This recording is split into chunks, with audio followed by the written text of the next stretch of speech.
Eat, Pray, Dunk is the intersection of sports, food, wine, wellness, mental health, physical health, culture, everything in between. This is Eat, Pray, Dunk, brought to you by Beyond Meat, our friends at Beyond Meat. Tobias, you're one of the most thoughtful dudes I know in the NBA. Appreciate that. No, you are. And I think so much of your pursuit, it coincides with your pursuit on the court. Your pursuit of mindfulness is fascinating to me. Can you talk a little bit about just the process, where that started, how that started, the exercises you do, what you read? Like it really is, because there's guys that talk about it. I've never seen somebody do it to the level that you do. Yeah. I mean, I think it first started for me when I was in Orlando, and I kept getting hurt, like ankle sprain or, a strained calf and things like that. And I was like, what's going on in my body? Like, why is my body breaking down like this? Because I need to play and I need to perform to show that I can, be sustainable and whatnot. And I really started to like hone in on myself and what I needed to do. And that led me to, hey, here's ways to eat healthier, right? So then I started that and like being more holistic, right? So evaluate what I was eating and putting into my body. And then that just led me on to different paths of, okay, let me figure out which ways I can really help myself as a person too.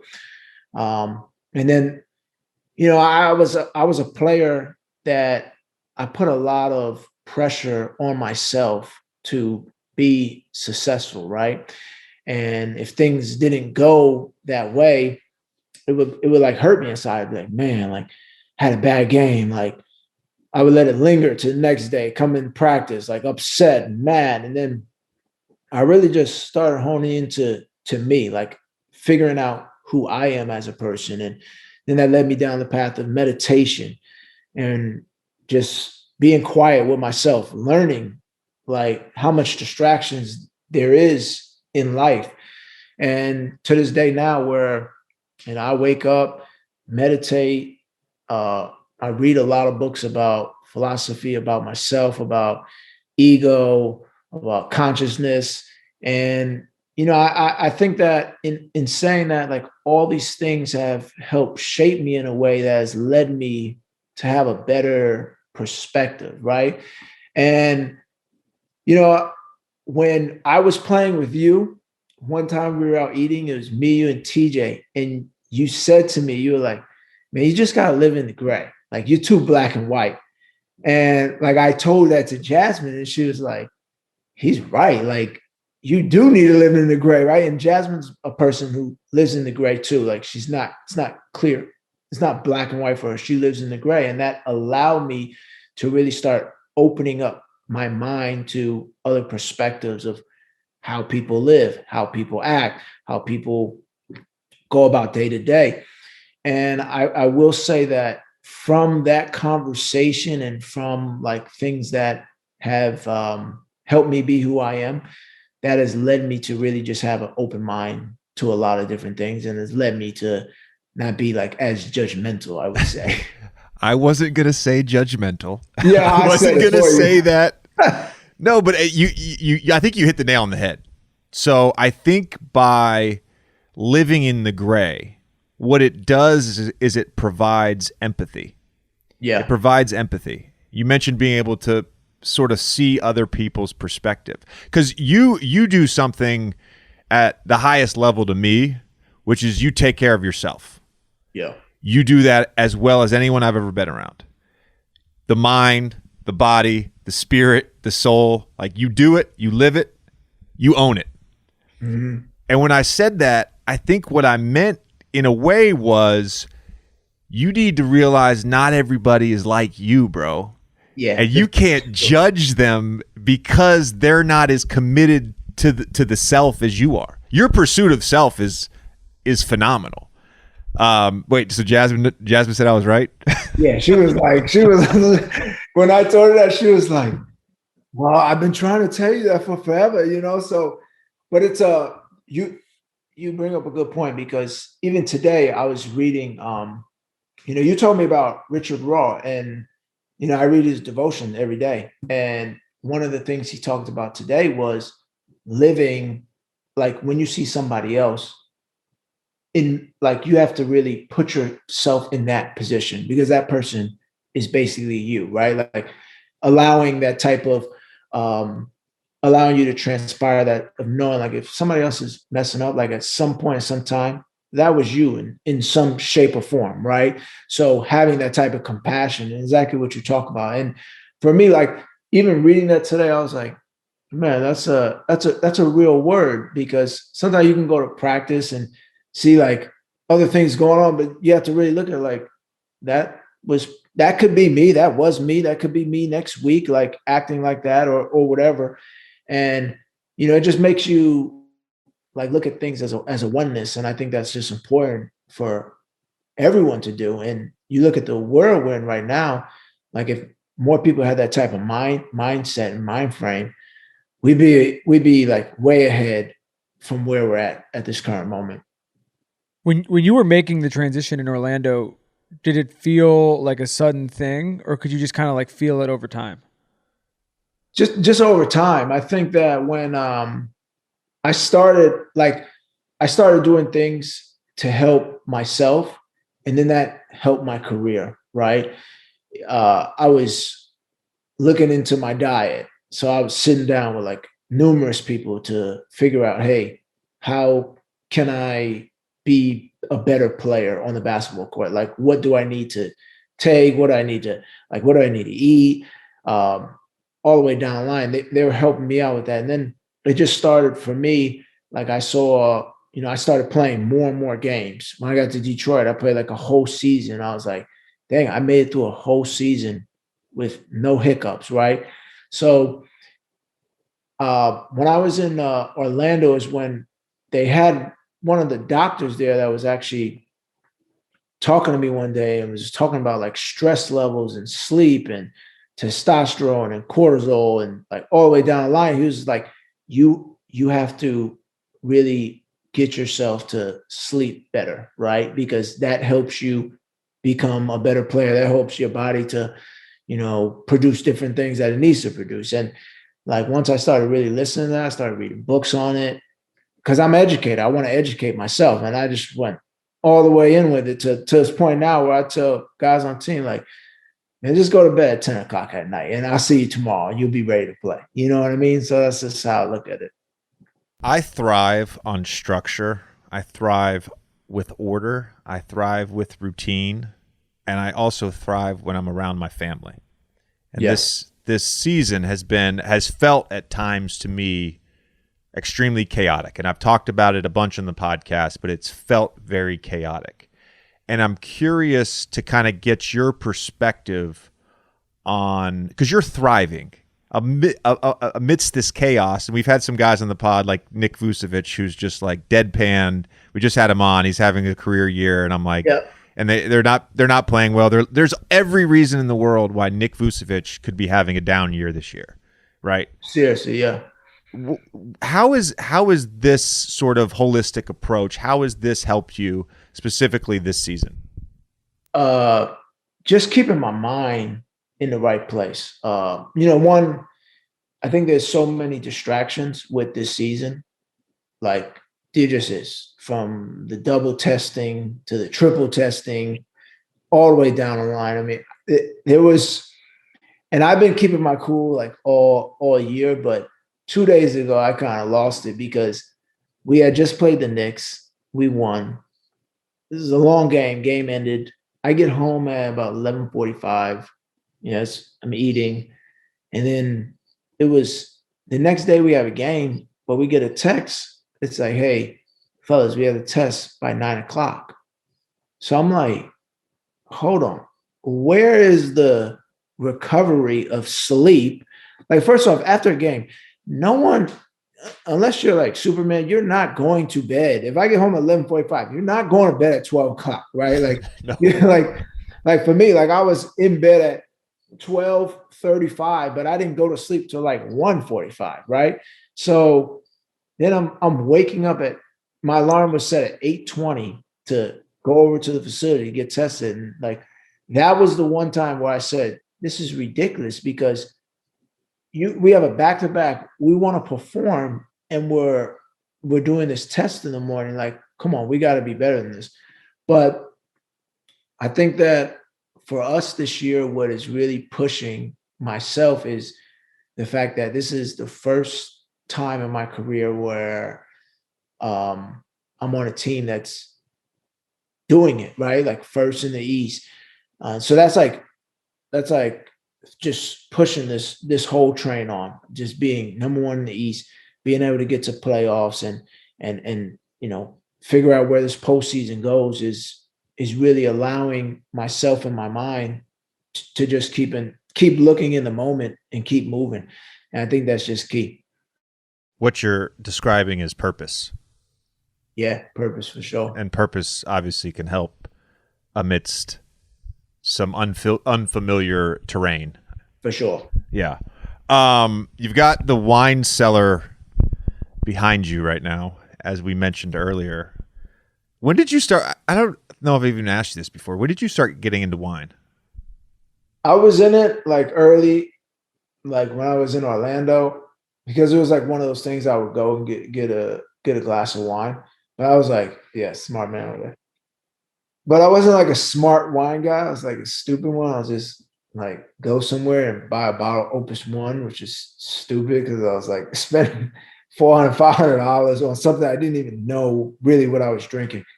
But then I got to the Sixers. You know, you and TJ were all into the wine, so I was like, man, like let me get back in the game. But what people don't know is you really messed up my wine cred in the bubble. So man, let me tell y'all. So it's me, Alec Burke, Kyle O'Quinn, and we go out to eat. And I had a nice bottle of Brunello, 2015 Brunello de Montecillo, and you know I bring it, and JJ had these 3 bottles. He had 2 red burgundies and a white burgundy, and they were fire. Like those were like the goats. So then, you know, I was telling like Alec and Kyle, like the whole bubble time, like, yo, listen, I'm into the wine. This is my bottles I got, like schooling them, like this is what you smell, whatever. So when we get there, and I put my bottle on the table, like, I was like, JJ, taste it. Like, let me know what you think. He was like, listen, I'll just be honest with you. This shit isn't chilled. So I'm not going to drink non-chilled wine. It's a warm glass of wine. So I was like, yeah, but it's still good, right? He's like, listen, yeah, it's good, but it's not chilled. Like, it's just a warm glass of wine. So we got back on the bus, and Alec Burks and Kyle O'Quinn were just clowning me. They're like, this guy talking about he knows wine. You didn't even bring it over here to chill. Like, man, JJ just schooled you. And I was like, yeah, man, JJ did school me, man. So then the next day I brought a wine fridge to the bubble. So I had my chill wine. But yeah, you blew up my spot there. But just know for sure, if we walk in there, 55 or die. That's what I say. I love it. 55. I love it. Wine fridge was the first thing I got. It was a putting green. I got like one of those rollout putting greens for my room. Yeah, and a wine fridge. Those are the first 2 purchases. How many wine fridges do you think there were in the bubble? Like, how many guys think had it? 50. Yeah, there's a lot, bro. Yeah, there was a lot. Guys was drinking it. Guys were drinking wine for sure. Did you get my note that I sent with that bottle of wine, by the way? No. Oh, you didn't get it? No. Oh, man. What did it say? It said, make sure this is chilled at 55. Oh, listen. It's on 55. Oh, how about this? Stop drinking warm Brunello. I was watching Art Digest, right? And Kevin Love was on there. So he had his wine fridge, and he was like, yeah, you know, I drink these bottles with a buddy of mine, JJ, but Kevin Love's fridge was on like 60 something. I was watching, I was like, I ain't drinking no bottles with JJ. That shit on 67. No way. I was like, it's 55 or die. I like said out loud. I was just like, dang. Oh my God. Come on, man. You got No, Kev came over to the house in Sag Harbor for his first appearance on the pod, and we drank some Dujac with him on the pod. I should note, so my wife and her twin wanted to have a happy hour. We're recording this Friday, so they wanted to do like a happy hour. So like, can you open a bottle of wine for us?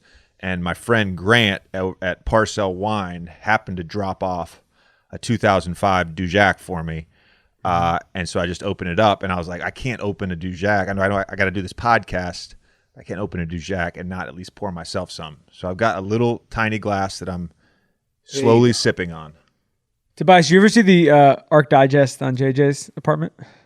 his place is stellar, man. Are you serious? What did you say when you came in the apartment? You said something funny. I'm trying to remember what you said.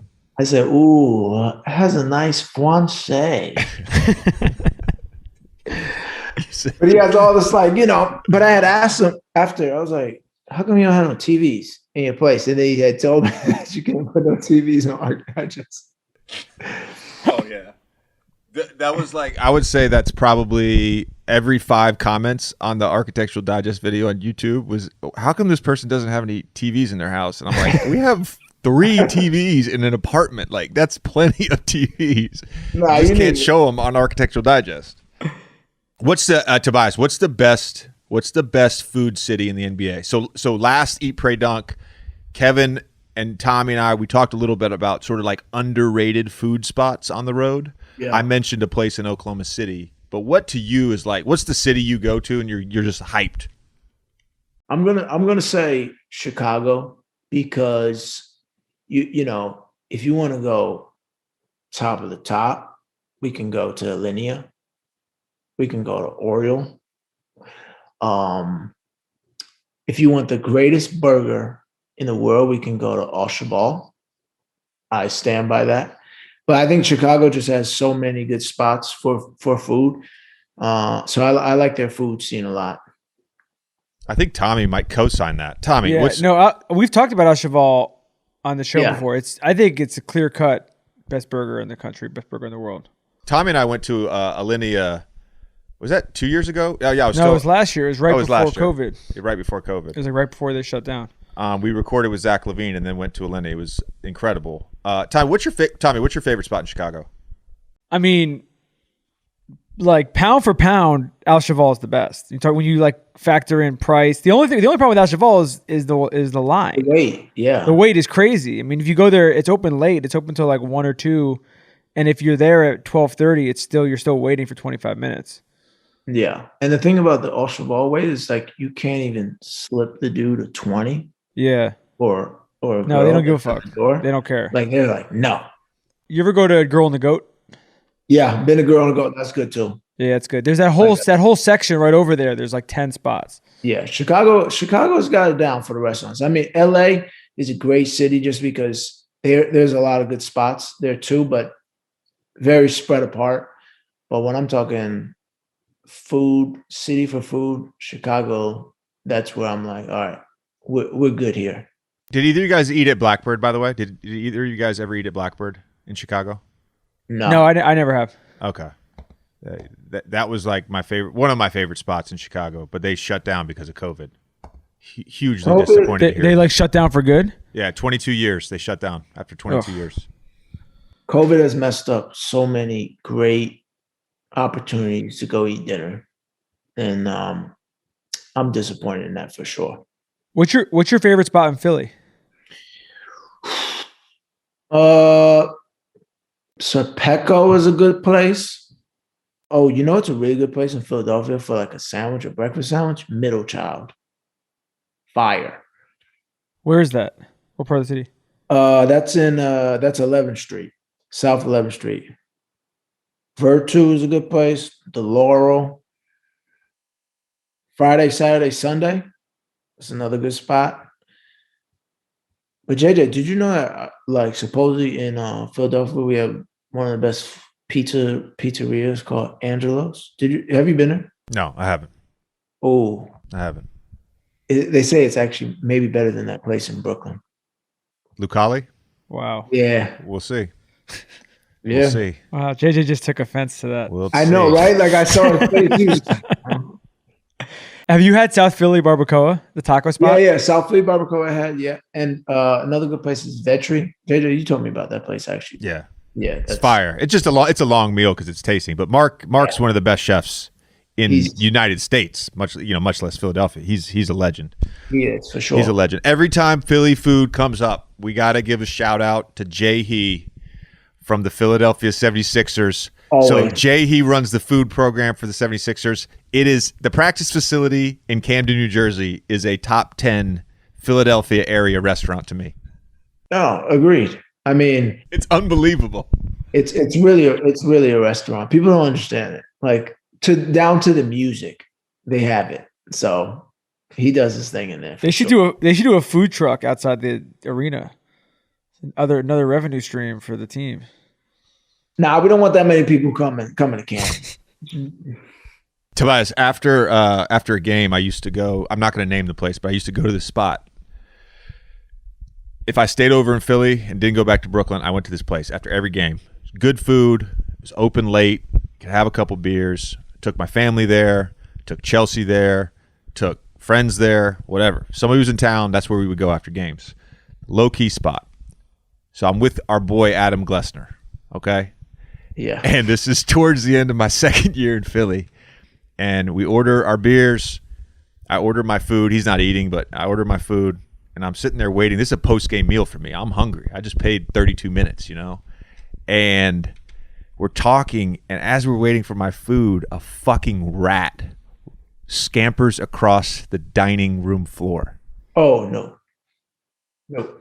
And did not eat my food that night for obvious reasons and never went back to the place. And I actually haven't checked to see if that place survived COVID, but never went back to that place. Yeah, that's a no-no.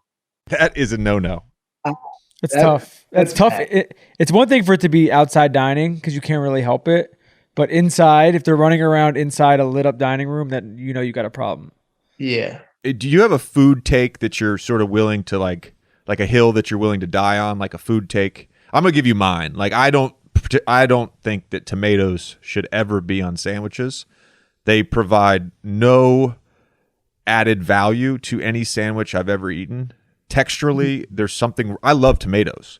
Just in a sandwich, they just do you don't consider belong. a burger? Do you consider a burger a sandwich in this take? Absolutely, tomatoes do not belong on a burger. Why? They mess up the bun. They're not crunchy enough. They're not crunchy enough, and they're not like for me. If I'm going caramelized onion, unless it's like a whatever, but caramelized onion versus like just a raw white onion on a burger, I want the crunch. Give me the crunch. And like a turkey sandwich, a tomato is going to make the bread soggy. I'm sorry, every time. It's going to make the bread soggy. I don't enjoy it. I never really have thought about the tomato like that. It's always been the left out child, but you bring up a valid point because it does for sure mess up the bun.